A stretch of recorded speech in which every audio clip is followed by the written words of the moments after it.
Estamos cumpliendo 500 años de que Martín Lutero tradujo el Nuevo Testamento desde la lengua original, el griego, a la lengua de su pueblo, el alemán.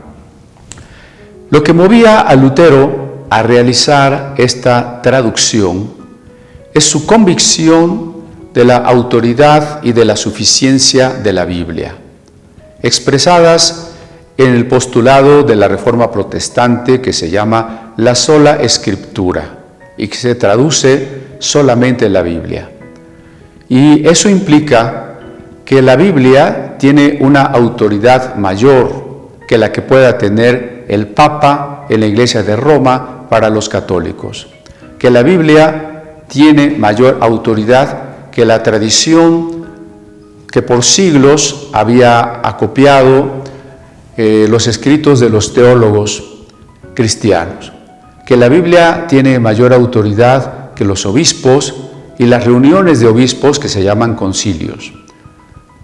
No está el creyente, decía Lutero, obligado a creer nada ni a practicar nada en cuestiones de culto o de vida cristiana, de ética cristiana, que el creyente no encuentre claramente sustentado en la Biblia. Con esto quedaba claro que la Biblia es la suprema norma de la fe, es decir, aunque Dios nos habla de muchas maneras, siempre toda palabra divina debe estar sometida a lo que ha quedado por escrito, precisamente porque aquellos hombres de Dios hablaron y escribieron siendo inspirados por el Espíritu Santo. Y en la segunda carta de Pedro, en su capítulo 1, nos dice en el verso 19, tenemos también la palabra profética más segura. Pedro le llama palabra profética porque profecía quiere decir mensaje de Dios. Y se refiere a la Biblia, a la que compara con el Salmo 119-105 como una lámpara, que mientras el Señor Jesucristo regresa, nosotros vivimos en una noche oscura y necesitamos de esa lámpara para no tropezar en el camino, para ver claramente cuál es nuestra ruta en el camino de la vida eterna. Pero el versículo 19 que les acabo de leer al principio comienza diciendo la palabra profética más segura. Cuando dice más segura, ¿con qué la está comparando? Es sorprendente que la compara con lo que dicen los versos 17 y 18. Que Pedro se cuenta entre los discípulos que estuvieron en el monte de la transfiguración y que allí oyeron una voz del cielo que decía, este es mi Hijo amado en el cual tengo complacencia. Y dice el verso 18, nosotros oímos esta voz del cielo. Y a continuación dice, tenemos la palabra profética más segura. Por eso digo que es sorprendente que Pedro diga que las palabras escritas en la Biblia son más seguras que la voz que ellos escucharon del cielo. Y no porque Pedro niegue la experiencia maravillosa de haber escuchado esa voz, sino porque Pedro está consciente que no podemos sustentar nuestra fe, ni nuestra doctrina, ni la enseñanza para la Iglesia en algo que no sea la Sagrada Escritura, porque en otras formas siempre va a haber posibilidad de error. Por ejemplo, puede estar equivocada la tradición, los concilios, los obispos, el Papa, por supuesto. Puede estar equivocada en el mundo protestante las confesiones de fe, los catecismos, las costumbres de las cosas que siempre se han hecho así en una denominación. Por supuesto que pueden estar equivocadas. Pueden estar equivocados pastores, teólogos, maestros o los llamados actualmente profetas o apóstoles, pueden estar equivocados. Podría estar equivocada la persona que dice haber tenido una visión o que Dios le habló en un sueño o que tuvo una guía, una palabra del Espíritu Santo en su interior, o que alguien oró por él y le dio una profecía o una supuesta profecía. hay una posibilidad de que hubiese error. Por eso, solo la Biblia es la regla, es la norma para que nosotros podamos distinguir si cualquier experiencia, si cualquier otra predicación, cualquier otro libro, cualquier otra enseñanza proviene de Dios o no proviene de Dios. En la medida en que algo concuerda con la Escritura bien interpretada, con lo esencial de las doctrinas fundamentales de la Escritura, podemos saber que es de Dios. Cuando algo queda fuera de la Escritura, no estamos obligados a cumplirlo, porque la Biblia es suficiente para darnos el camino que debemos andar. Y si algo contradice a la Biblia, entonces no es de Dios. Con toda firmeza, categóricamente podemos decir, si algo contradice a la Sagrada Escritura, eso no puede ser de Dios, porque Dios no se contradice. Alguna vez alguien me decía, ¿en dónde dice la Biblia que ella es la suprema norma de la fe? El propio carácter de la Biblia así lo muestra.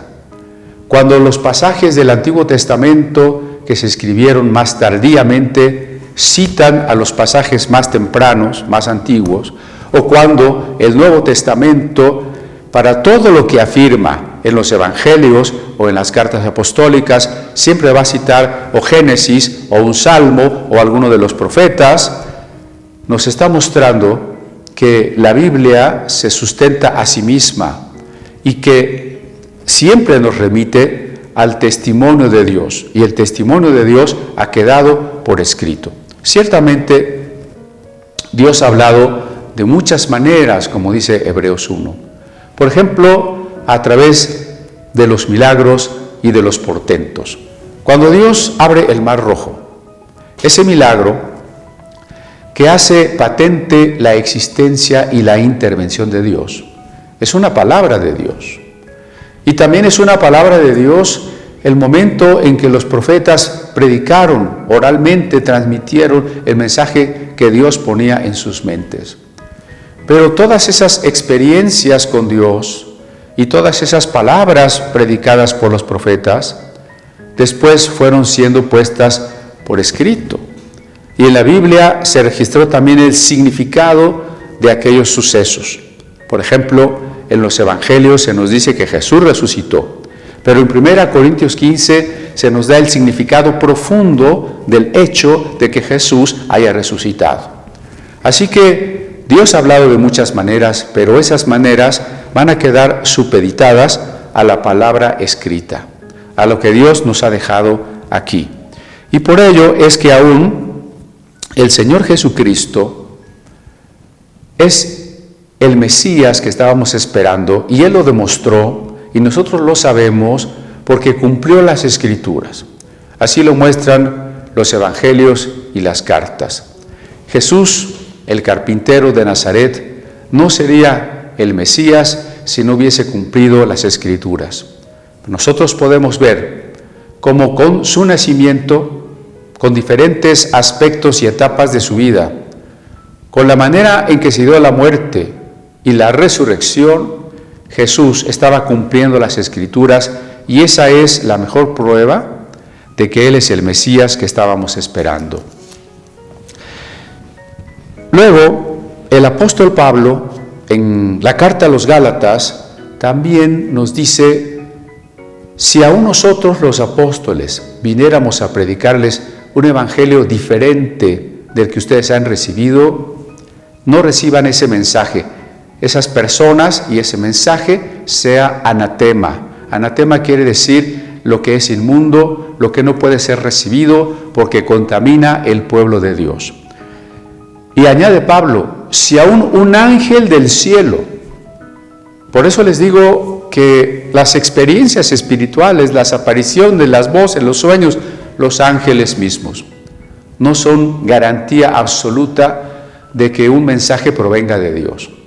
La única garantía es la Sagrada Escritura. Por eso dice Pablo, si aún un ángel del cielo les anunciara otro evangelio, sea anatema.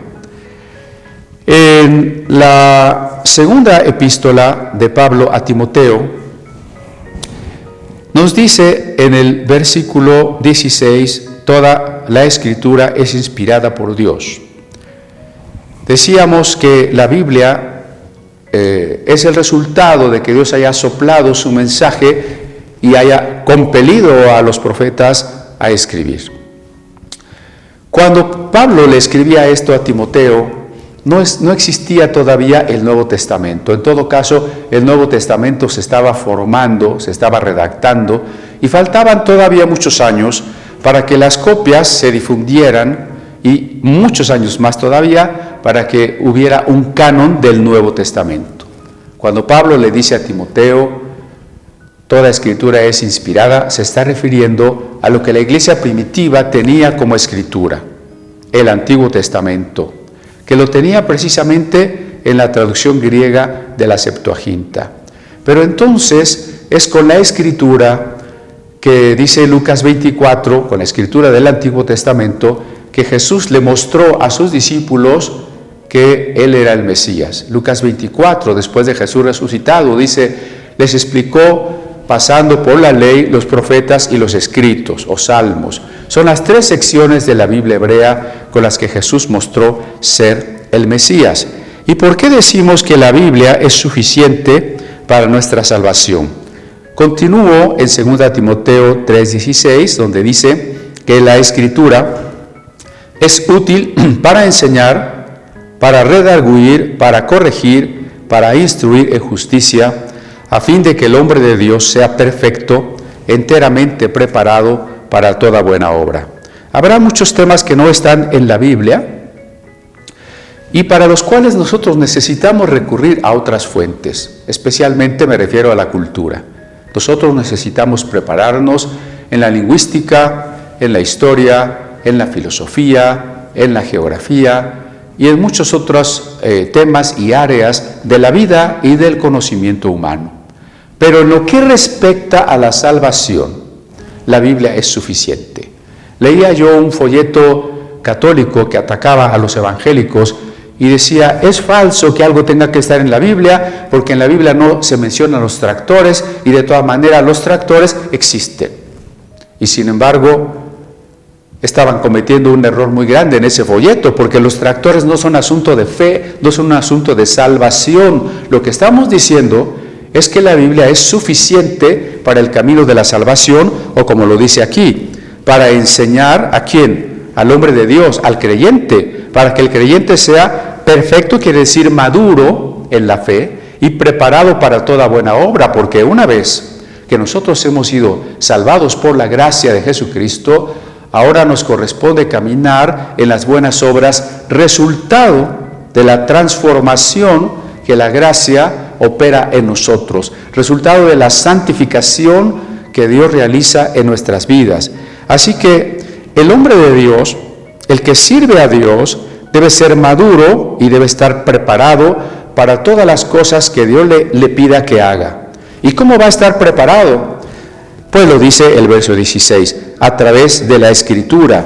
Necesitamos meditar, conocer, estudiar sistemática, seriamente y con constancia la Sagrada Escritura, para que entonces nosotros podamos estar preparados, porque la Biblia es útil para enseñar, para redarguir, es decir, mostrarnos el pecado cuando nosotros mismos no vemos el pecado, para corregirnos en todo aquello en que nos hemos equivocado, para instruirnos en la justicia, es decir, para que sepamos exactamente aquello que Dios quiere.